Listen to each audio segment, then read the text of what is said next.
Good morning. We're going to move on to our next panel. For those of you who I haven't been lucky enough to meet yet, I'm Virginia Dwyer-Aoyama.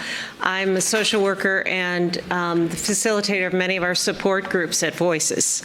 And I'm very honored and pleased this morning to introduce our next panel, which will be mental health considerations during unpredictable times. And I'm especially honored to introduce our very accomplished panelists. Each of these panelists has a long and supportive relationship with Voices, for which we're very grateful. Before beginning our discussion this morning, I'd like to introduce each one of them to you briefly.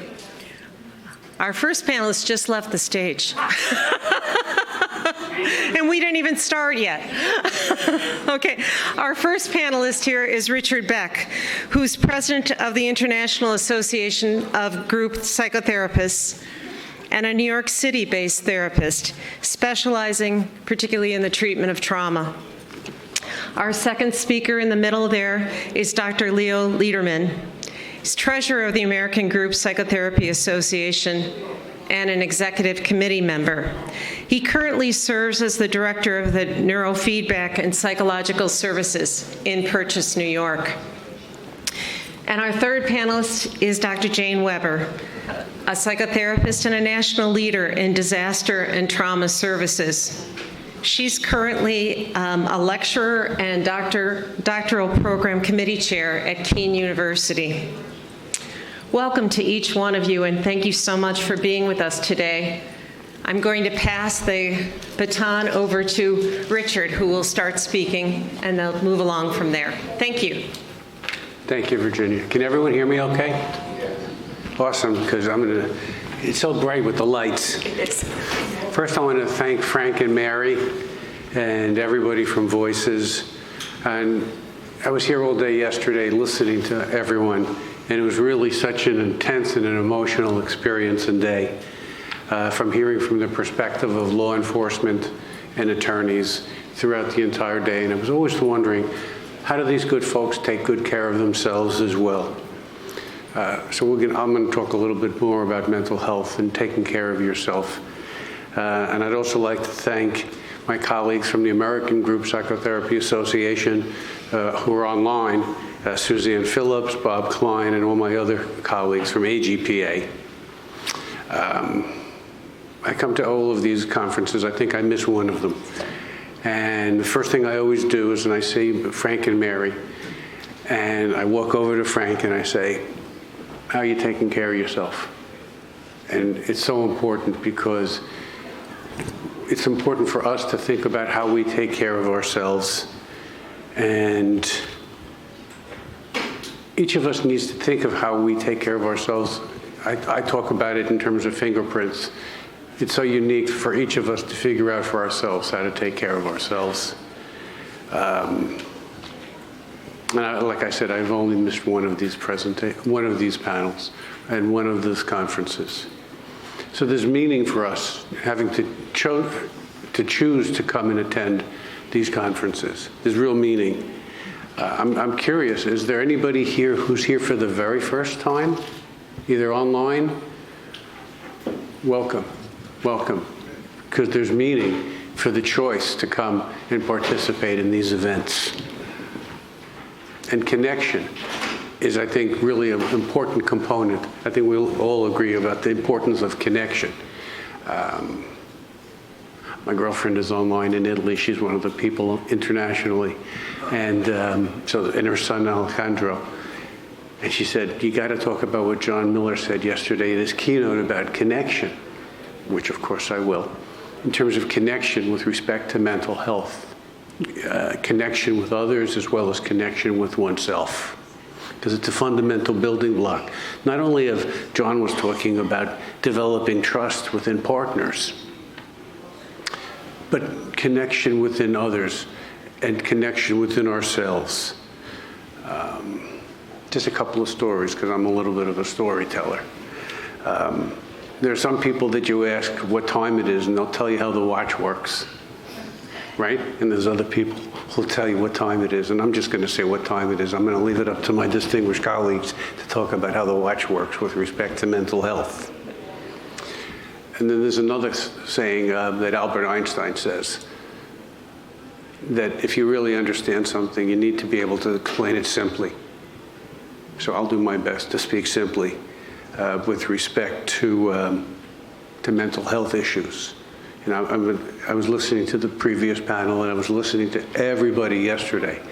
I give talks around the world about self-care and mental health and trauma. Abraham Lincoln, I said, was quoted as having said, "Give me 6 hours to chop down a tree, and I'll take the first 5 hours just to sharpen the axe." So I know what I want to talk about, but just listening to everybody helped me really understand yesterday the importance of connection and the meaning of brotherhood between the fire departments and the attorneys and the police officers from around the world who respond to events. I was here last year, and there was a family that I didn't have a chance to thank who lost a daughter, and they gave me a book. They went up to their hotel room, and the book is called Just a Few Sleeps Away, and it's about their daughter Andrea, who perished in the towers. And I'm not sure if they're online or if they're here, but I really wanted to thank Gordy and Karen and Julia, who this book is about, and I really want to thank them because I read this book from cover to cover after they gave it to me. And I'm a slow reader, and after all the work I did, I think I did about 1,500 hours of groups, trauma groups after 9/11, I lost the ability to really appreciate reading. But this book I read from beginning to end, and I could absorb it, and I could talk about it. So it was a gift, and it's about connection. So mental health and culture, I want to talk about. I mean, we're listening to the culture of the police department, or the culture of the fire department, or cultures of different countries. Right now, I'm leading a support group for women in the Ukraine during the war there. And some are still in the Ukraine, and some have left to go to other countries. So the importance of culture and the sense of community, it's really so important. I just came back from Italy, where I ran a conference, and I'm actually the immediate past president of the International. I handed over the reins after 4 years during the pandemic and during the war in Ukraine to my successor, who is a psychologist from Brazil. But in terms of connection and people were talking about hate yesterday as well. And in terms of connection and the ability to listen to people and with respect to mental health and understanding the other person. There was a woman, a psychologist from Palestine, whom I know. And she said this was the very first time that I was able to sit with Israelis and see them as human beings and not just as the enemy or as the other. That the capacity of being with others and in a group was so powerful. And also, we have Russian colleagues who were members of this organization, and they were at this conference in Italy. And they said, "We're not our country. Get to know us as people." And they were able to share experiences as Russian psychologists and doctors that if they spoke this in their country, they could be arrested and put in jail for 15 years. But we created the space that they felt safe enough to connect and share with each other. I'm still digesting the panel that just preceded us in talking about the sense, Philippe was talking about loneliness and disconnection. And a year ago, during the pandemic, I was invited to give a keynote, just like John Miller gave a keynote yesterday in Developing Trust. I gave a keynote for this organization in the Ukraine online by Zoom. And the title of my keynote, I might have given you a copy, was about suicide, hope, and self-care. And I think it's really important because, well, the concept of suicide was discussed earlier, wanting not to come up out of a wave, losing a child to suicide. And suicide happens much too often. And I really wanted to acknowledge the importance and meaning of talking about the concept of mental health and talking about the idea of suicide so people don't act out, so to speak. I began that presentation by asking my Alexa device to play Body and Soul. I don't know if anybody has an Alexa device online, and if you say play Body and Soul, Tony Bennett and Amy Winehouse sing. And it's beautiful and it's kind of haunting because, you know, it's also unpredictably symbolic because of Amy's alcohol-related death, whether it's a suicide. I think it was a suicide. But the concepts that I talked about with respect to self-care, of listening to each other, is really important. And they resonated throughout the people in the conference in the Ukraine and around the world. Just as I'm sure everybody, if you were here yesterday, all of John Miller's talk about connection, everyone who was on all the different panels from the presentations about Ireland, the presentations from the attorneys, all of what was spoken yesterday, we're still digesting, and it's going to be running through all of us who were able to hear it. And I mentioned in my talk in the Ukraine that suicide happens all too often. And it happens to doctors and lawyers and cops and firemen, people from all walks of life. I was talking to a retired New York City detective who was a colleague, not on LinkedIn, but LinkedIn. And he was talking about the elephant in the room is the concept of suicide. And the stigma associated by just talking about mental health issues. Yesterday, our Secretary of Homeland Security, Alejandro Mayorkas, used the word stigma with respect to mental health. I'm not sure if people here really heard him speak. And the concept of stigma and really being able to talk about these issues is so important. I had a meeting with two executives from the United Nations about a month ago. And they're responsible for overseeing the mental health needs of the United Nations staff around the world, including in the Ukraine. Two women, and they're both from Australia. And I was sitting with the fellow Ron or Rob from LinkedIn. Do you know who I mean? Rob? Rob Delaney. Great guy. So I was telling him, I was going to tell him, these ladies were from Australia also. And they brought up the word stigma when they were talking to me about in the United Nations around the world. It's hard for people to ask for or even discuss issues related to mental health. So just being able to talk about the issue of mental health is so important. It's about culture and it's about stigma. I mean, it was just last Sunday here in the city, the chief financial officer of Bed Bath & Beyond jumped and killed himself. I mean, and a couple of years ago, I know at NYU, there was a medical student and a psychiatric resident. Two women hung themselves the same week. And suicide happens, and the idea of it needs to be talked about. And it's a really important topic. Culture. In Japan, I was consulting with colleagues in Japan after the tsunami and the earthquake and the nuclear disaster by Fukushima. And the fourth disaster was the silence about the danger of the radioactivity at the nuclear plant, because it's the culture of not discussing things. Saving face is part of that culture. I was invited to give a talk in Sarajevo, in Bosnia-Herzegovina, a couple of years ago. And I'm so tempted to walk around, because normally I don't like to just stand up at the podium and talk.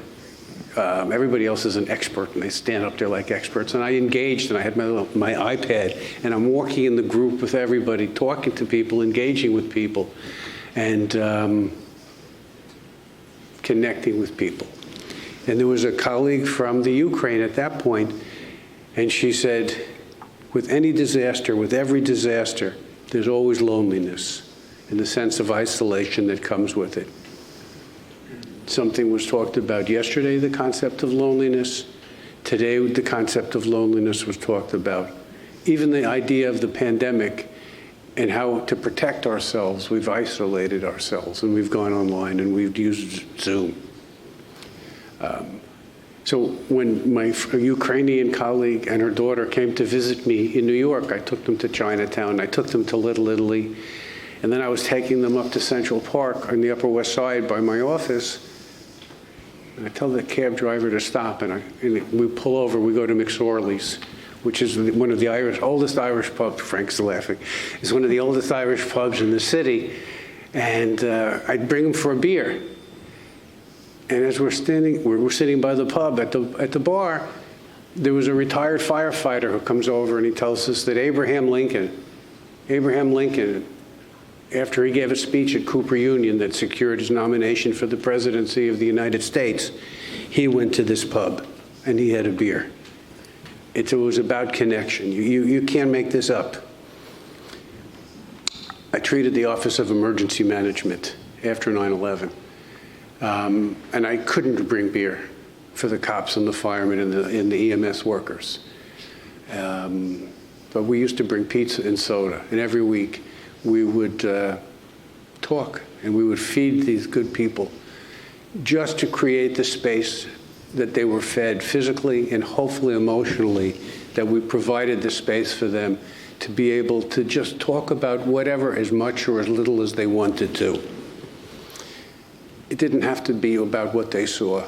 They couldn't process it. First, they're still on the job. And second, they're still digesting other experiences that they hadn't talked about. So I don't know if Timmy Brown is listening online. You were great when you were at the OEM. And I know you got bumped up to the Pentagon afterwards, and I hope people there appreciated how great you are.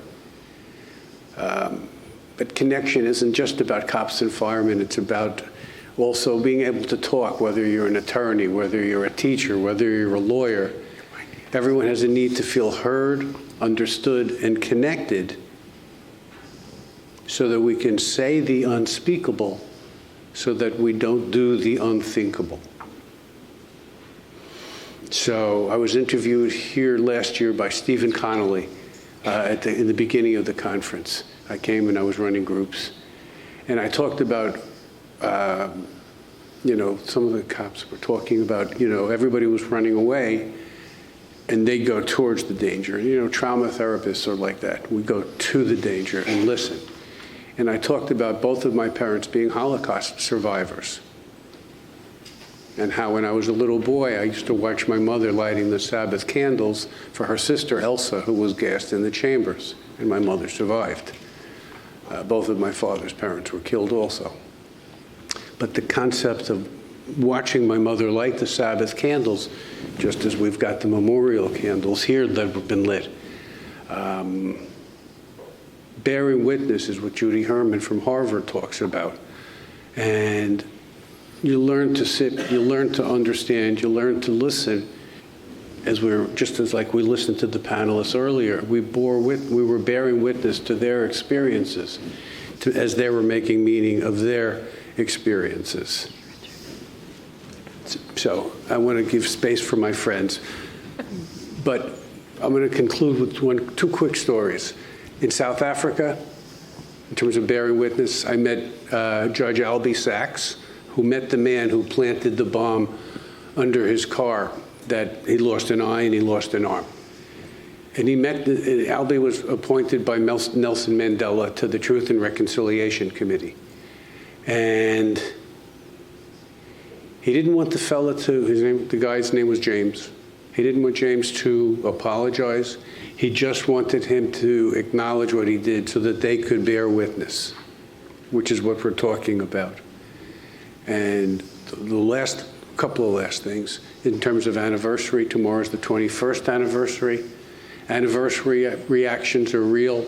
They stir up feelings on all of us that can surprise us and catch us by surprise. But we're wired as human beings, and we have these reactions, and to respect them and to acknowledge them. And the last quote that I'll end with is something which is in both the Old Testament and in the Quran. And it says, if we save one person, we save humanity. So if we can listen, if we can share, if we can be there for another person, we can help them. Thank you. Thank you, Richard.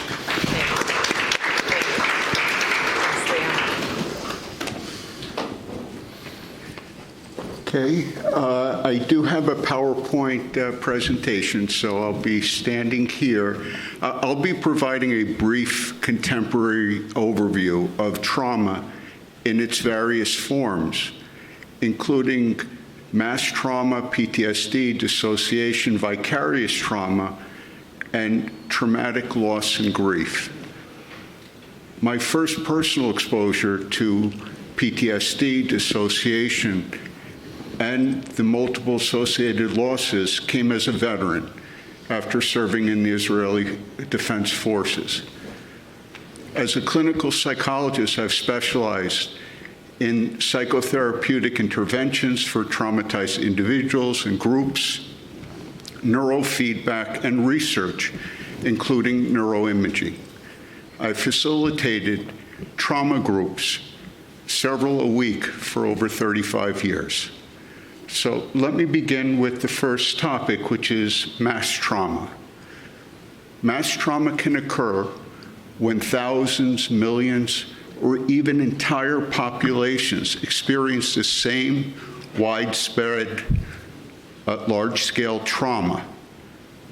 The COVID-19 pandemic is a new, ongoing, cumulative trauma with stressors from several sources, including the illness and death of countless people, increasing incitements, conspiracy theories, political threats of violence, mass shootings, the socio-political divide, the global climate crisis, overturning a woman's right to choose, the increase in hate crimes, compounded by those in power who deny that these facts are occurring.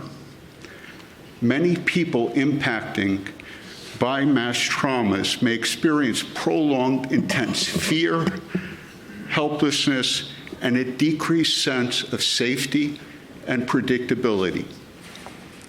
Let me digress briefly to neuroscience. What's interesting is that contemporary neuroscience, neuroimaging, has relayed that the brain becomes wired and is highly susceptible to trauma, which may have a lasting overall impact on brain functioning. In the face of danger, our human neurophysiology takes over. The force of the traumatic events triggers our brains to react in ways in which we feel helpless and/or can trigger trauma symptoms like shock or being in a state of chronic fear, being neurologically activated. Utilizing empirically based neuroscience can also broaden the understanding of how trauma impacts the brain, the central nervous system, that can guide us to incorporate empirically based interventions needed for the emotional, motivational learning that's needed for change and relief from trauma-based symptoms. Dissociation. Trauma leads to dissociation. The presence of dissociation means that there's a history of trauma. Trauma shatters our basic needs of feeling safe and to be in control of our lives. Dissociative reactions are a very common response to trauma. At times, individuals can present with rigid, robot-like, disconnected ways of relating with others, as well as a disconnection from their bodies and emotional experiences. Connections among and between internal experiences, such as thoughts, feelings, memories, reactions, and external experiences, such as one's relationships and surroundings, can become severed and/or disrupted. As Putnam pointed out, dissociation is an escape where there is no escape. Dissociative reactions also happen along a continuum from being activated with heightened anxiety, fear, anger, hypervigilance, to depersonalization, loss of sense of self, and/or loss of relatedness with others. Another related topic is the psyche-soma interrelationship. Trauma and dissociation can have a very powerful effect on one's body via the psyche-soma interrelationship. With hyperarousal, trauma-inducing sympathetic nervous system responses can be overwhelmingly felt in the body, causing psychosomatic problems such as headaches, panic symptoms, gastrointestinal problems, hypertension, etc. Research increasingly supports the notion that trauma can have a lasting physical representation and physiological imprint. That unresolved emotional trauma takes a toll directly on one's body. What's important to note is that trauma often defies language, making it hard to communicate. And this was shared by many of the survivors today. That trauma is pre-verbal, not yet verbally shared with others. The memory of the traumatic event is also unlike our memory of ordinary events, which can very often be narrated with a beginning and a middle and end. Trauma is encoded in the brain under fight, flight, and freeze conditions. It experiences fragments of highly charged images, feelings, sensations, to reminders of the traumatic event. Traumatic memories are disorganized and non-sequential, with little change over time. They're imprints of the original trauma. Sometimes the person can't tell the details of their trauma since they've never put their traumatic events into words. To do so, they would need the help of another that they feel safe with. Sometimes people have been the subject to torture, interrogation, physical, verbal, sexual abuse, or early childhood, significant childhood neglect. So they associate another asking them about their traumas with those events. Another important topic I want to cover, it didn't come up. That's okay, is vicarious traumatization. As Herman pointed out, trauma is contagious and can lead to vicarious traumatization. This is when one is not, or usually when one is not directly exposed to the trauma, but one is indirectly, vicariously exposed to the trauma, like watching the 9/11 events, the war in Ukraine, the insurrection of the Capitol, over and over on multimedia outlets. Continuously hearing, witnessing traumatic material can wear on us and even make us experience some of the very same survivor responses as those that we identify with. Traumatization is also the negative cumulative impact of working with trauma responders, like those who work in the medical fields, those who provide legal services to highly vulnerable, traumatized groups, those in the military, law enforcement, and mental health fields. Vicarious trauma, if unaddressed, can also lead to burnout, fatigue, and even depression. I also want to cover this topic, which is the related topic of traumatic loss and grief. And let me read a quote regarding mass trauma and the COVID-19 pandemic from our recent publication.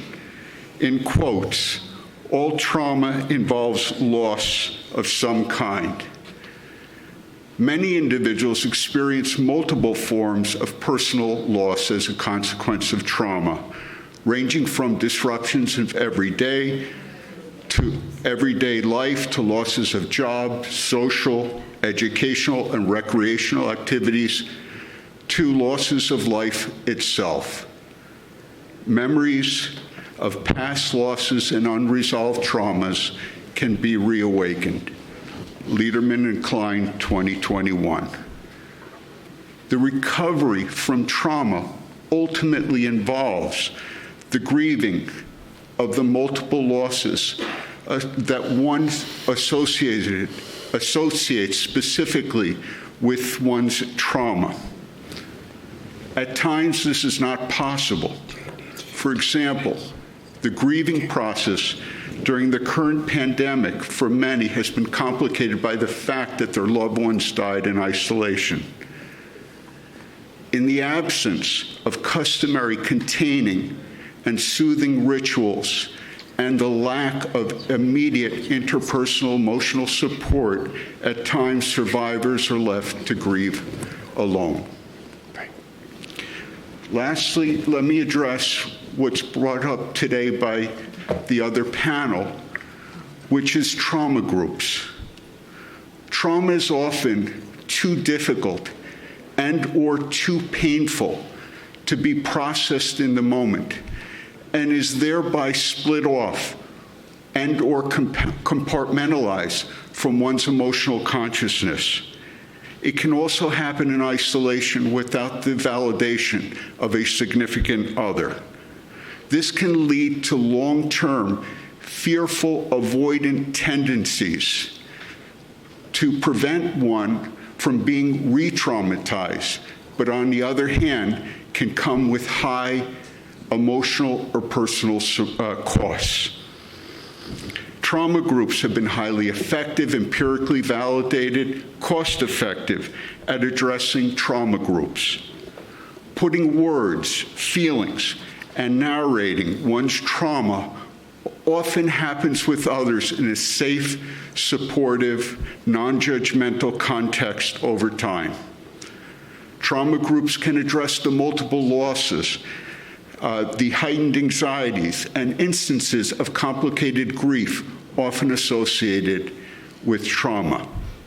Groups provide resources such as providing the optimal emotional space to understand, hold, contain, process, make meaning, and bear witness to one's trauma, providing validation from multiple sources or individuals, restoring dissociated feelings, connections, perceptions, and memories, restoring emotional regulation while learning more adaptive ways of responding and coping.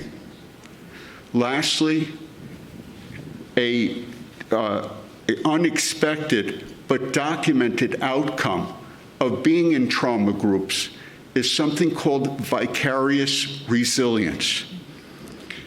We learn we can be motivated, moved by witnessing the resilience of how others deal with trauma.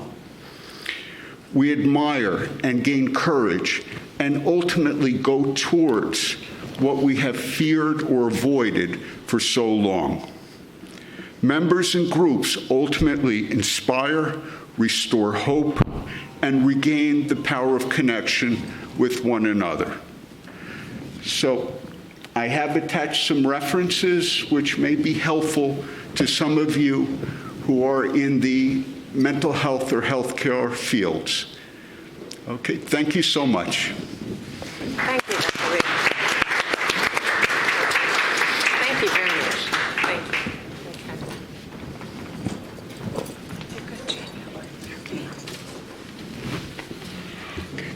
you. Good morning.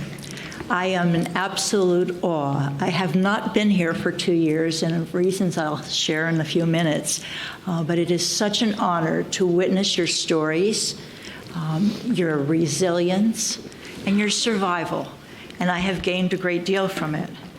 I'm going to do some practical things for you to take home with you today. Some of you know them if you've worked with me and Barry before, but are very important because it's a difficult time in our lives. I love this photo because that's the way many of us feel. Pandemic is one of those things called without bookends. There is no specific date that we began it, and hopefully it's ending, but we really don't know that. So there's a great deal of uncertainty, and it's invisible, and it overwhelms us with anxiety and fear. When it comes to an anniversary, such as September 11th, another layer of something so awful as pandemic really makes it difficult. During COVID, I just want to let you know that at first it sounded so great to work at home and not drive to work. But slowly and carefully, we found that the isolation, making it work, hold on, became really difficult. We didn't go out. We ordered food that was left on our porch. We didn't talk to people. This wasn't peaceful. It was very isolating. And with the social connections we all need as human beings, we realized we had another layer to deal with.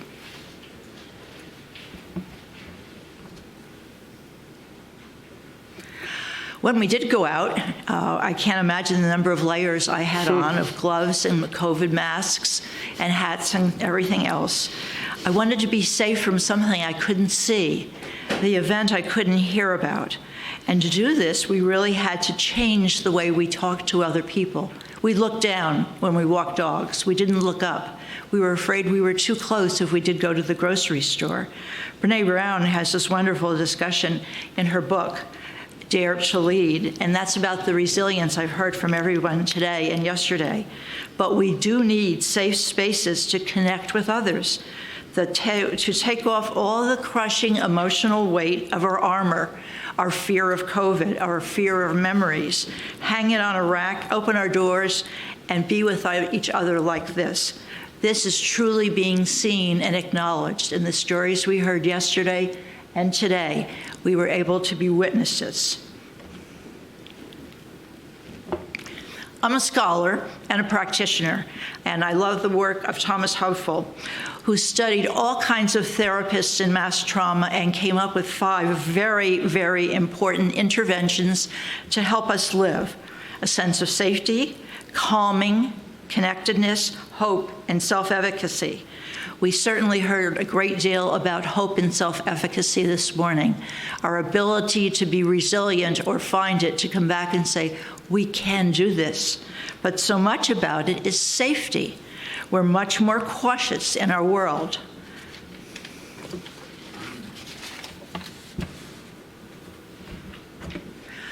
I'll tell you about this special person now.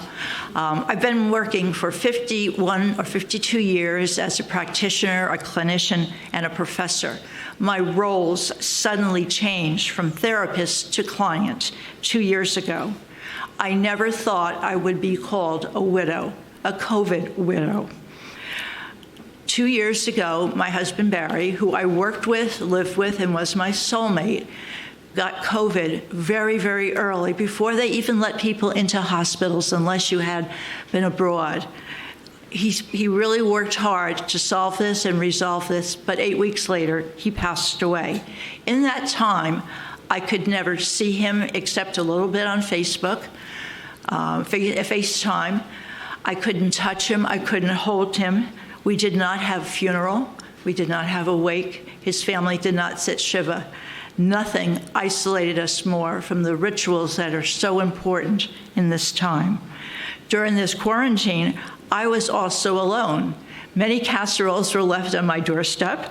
Bottles of wine were put on ice and left on the steps. I only talked to people a little bit by phone.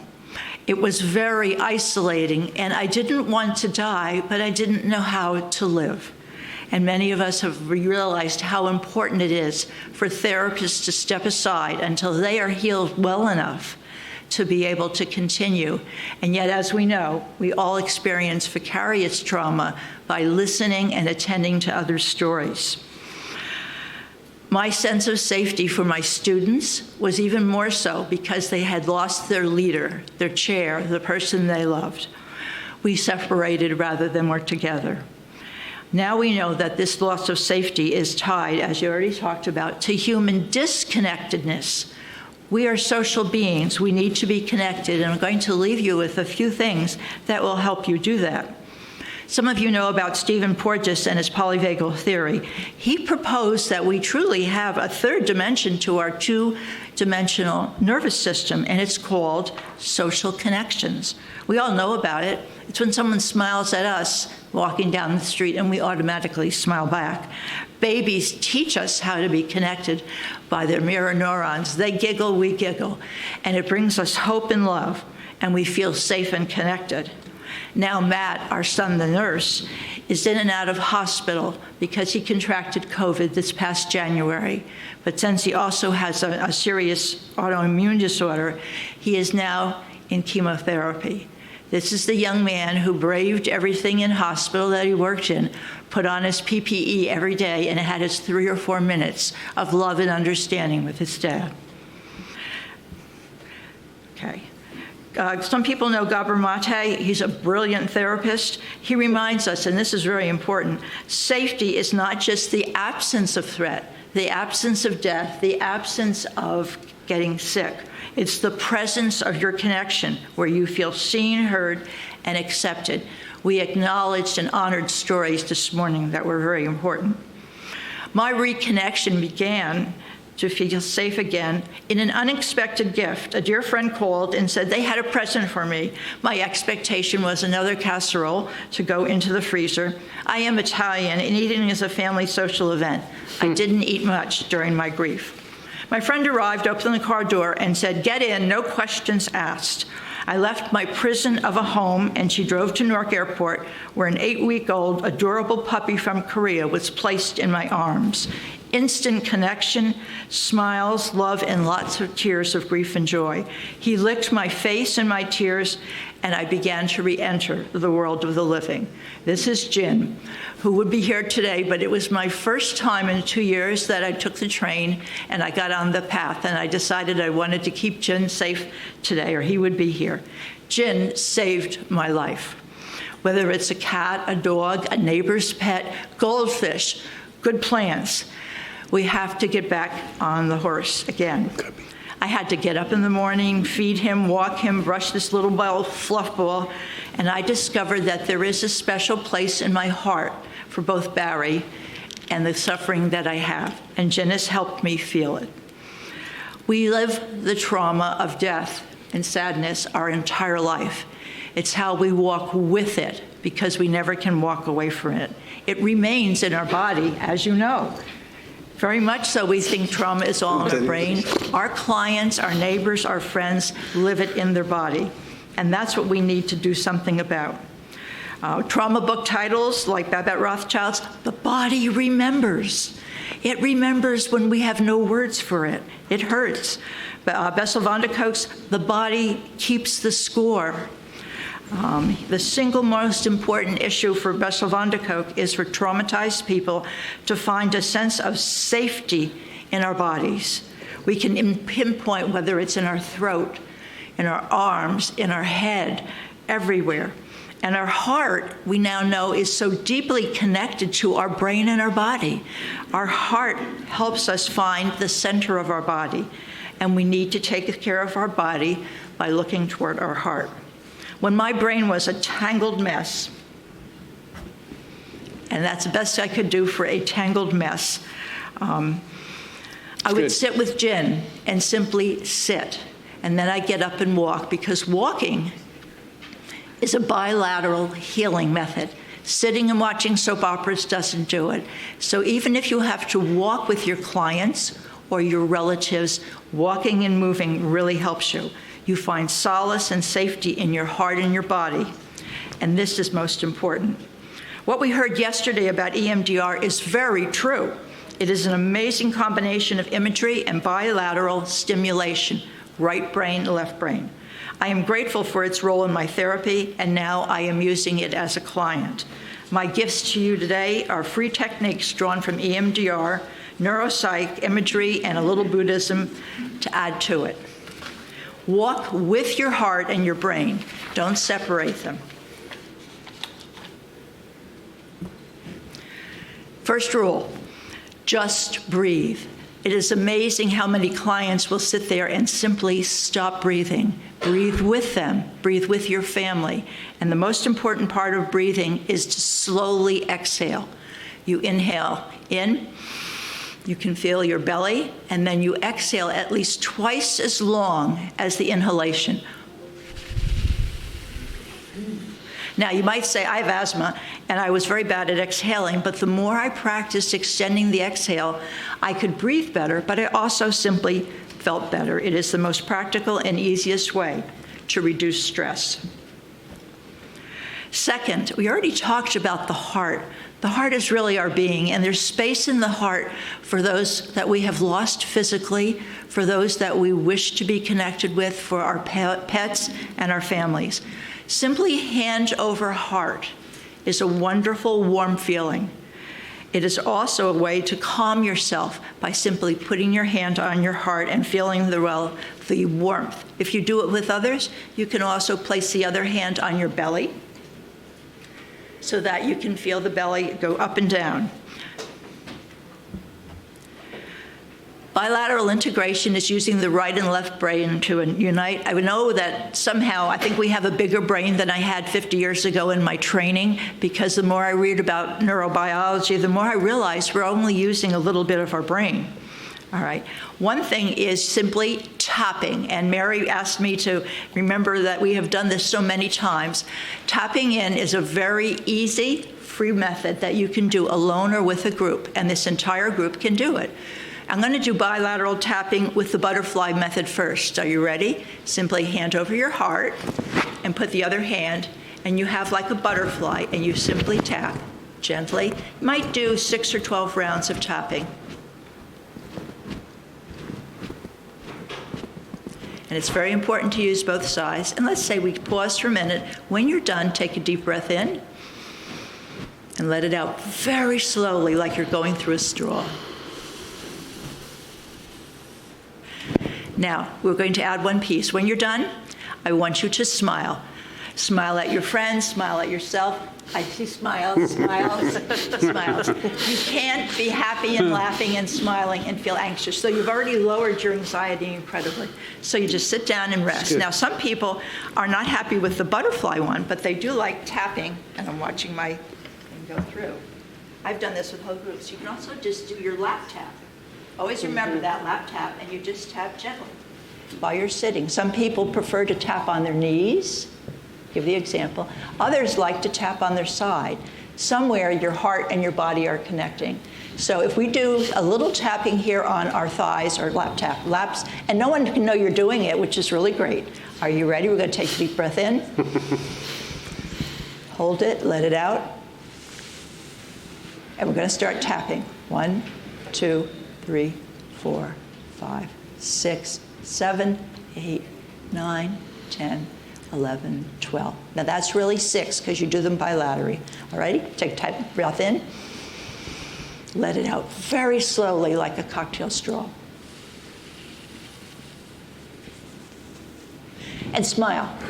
I've seen the people not smiling. If you're afraid your audience will look at you, just do a Mona Lisa smile. All right. All of those reduce that bodily stress. Very, very important. Now, there's another, another piece that's very important is that a lot of the neuropsychologists said we also need to address the vagus nerve by stretching it before we do something. So just where you're sitting, stretch as high as you can. You have to look up like you're going to the stretch. And do you feel your spine stretch? Unbelievable. Now bring it down and put it into your butterfly. Are you ready? Tap.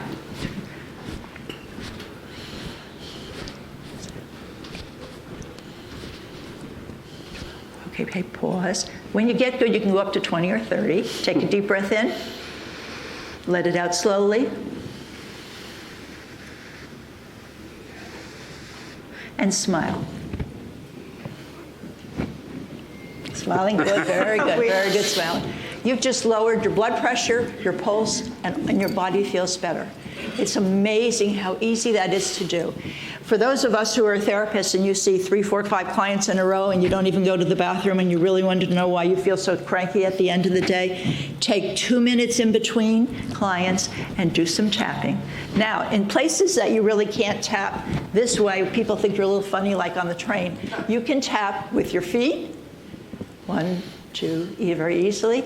And you can tap with your toes. And no one at the table at dinner or at a business meeting will know that you are tapping with your toes.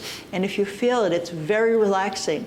And those of you that might at night get stressful, restless legs, tapping in bed can be done with your toes, just the same way. Beginning with a breath, tapping, and ending with a breath. I have done this with a group of 4,000 at a conference where we went through it for an hour. And then we asked them before they started to rate how tired or stressed they were, and then to rate it at the end of the session. And everyone rated that they went up relaxed more like 80 or 90%. They were amazed at how easy tapping is. And it's all connected to the first step, hand over heart.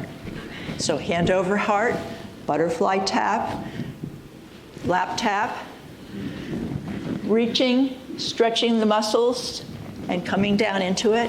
You can even connect your thumbs as you're coming down and tap with your thumbs connected as one more connection for people. It is a wonderful way to deal with adults that are driving or taking the subway into work and then coming all day, and they go to class at 5 o'clock and wonder why they're tired and cranky. And we start with some lap tap or some breathing. Any of them are good. One of the nicest part of hand over heart is the warmth of the heart of knowing that there's a space in there for my husband, Barry.